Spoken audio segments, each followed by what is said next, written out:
IT stocks में तो बिल्कुल बहुत बहुत शानदार रैली आज भारतीय बाज़ारों से देखने को मिली। निफ्टी जो कि लग रहा था कि आज सुबह सुबह एक नया लो बनाता हुआ दिखाई देगा, लेकिन 24,500 जो लेवल हम पहले भी चर्चा कर रहे थे, बहुत ज़बरदस्त पुट राइटिंग वहाँ पे मंगलवार के दिन भी देखने को मिली। लेकिन छुट्टी के बाद जब भारतीय बाज़ार खुले तो उसी लेवलों से ज़बरदस्त तरीके से घूमते हुए भी दिखाई दिए। एक ये जो सपोर्ट था वो सपोर्ट फिर से ऑल टाइम हाई बनाता हुआ दिखाई दिया, फिर से नए लो बनते हुए दिखाई दिए और फिर से एक नया ऑल टाइम हाई। तो आज के दिन काफ़ी अच्छी वॉलेटिलिटी भारतीय बाज़ारों में देखने को मिली।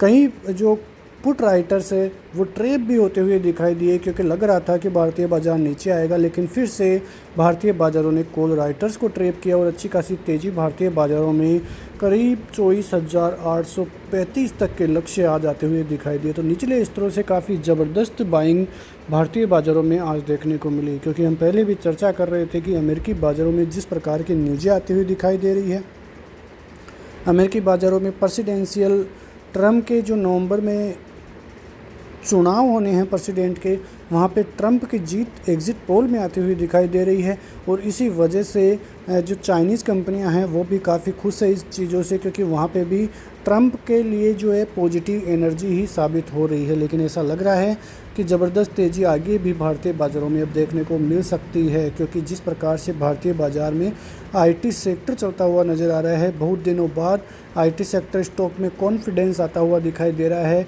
तो एक ज़बरदस्त तरीके से भारतीय बाज़ारों में तेज़ी नज़र आ रही है। जैसा कि आप देख सकते हैं कि कोई भी कंपनियां जब तक आगे नहीं बढ़ती है, जब तक एक फ्यूचर ग्रोथ आती हुई दिखाई नहीं दे, कहीं भी देखिए कि फ्यूचर ग्रोथ यदि आगे साबित नहीं होगी तो वो कंपनी चलेगी कैसे।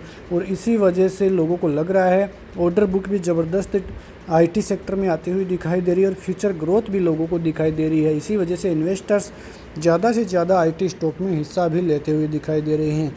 आज की बात करें तो सेंसेक्स में भी करीब 750 पॉइंट तक की तेज़ी देखने को मिली एक बार, लेकिन उसके बाद 626 पॉइंट की तेज़ी के साथ 81,343 के लेवलों पे सेंसेक्स बंद होता हुआ दिखाई दिया। बैंक निफ्टी में ज़्यादा कुछ होता हुआ दिखाई नहीं दे रहा है। एक रेंज 52,250 से 52,750, उस रेंज में ही बैंक निफ्टी काम करता हुआ नज़र आ रहा है। जब तक ये रेंज टूटेगी नहीं तब तक बैंक निफ्टी में ज़्यादा कुछ होगा नहीं। लेकिन निफ्टी में जिस प्रकार की तेज़ी अभी बनी हुई है, आने वाले दिनों में 25,000 तक के टारगेट भी आ जाए तो कोई बड़ी बात नहीं है।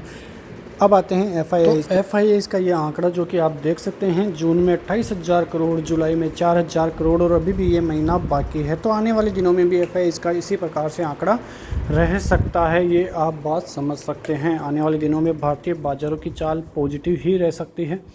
जब ऐसी कोई न्यूज़ आएगी कि भारतीय बाज़ार गिरेगा तो पहले से ही हमें इंडिकेशन भी मिलते हुए नज़र आ जाएंगे, क्योंकि बाज़ार लो का फॉर्मेशन आगे भी करता हुआ नज़र आएगा और उसके बाद ही एक गिरावट भारतीय बाज़ारों में देखने को मिल सकती है। वैसे देखा जाए तो भारतीय बाज़ारों में बहुत दिनों से करेक्शन नहीं आया है और करेक्शन की मांग भी है। जब लोगों को लगने लगता है कि अब भारतीय बाज़ार नीचे आ सकता है और वहीं से भारतीय बाज़ारों में एक रैली फिर से आती हुई दिखाई दे जाती है।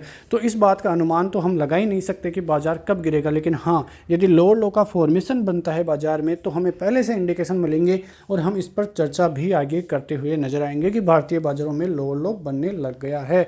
तो इसी प्रकार से बने रहिए और जुड़े रहिए हमारे साथ। तब तक के लिए जय हिंद, जय भारत, वंदे मातरम।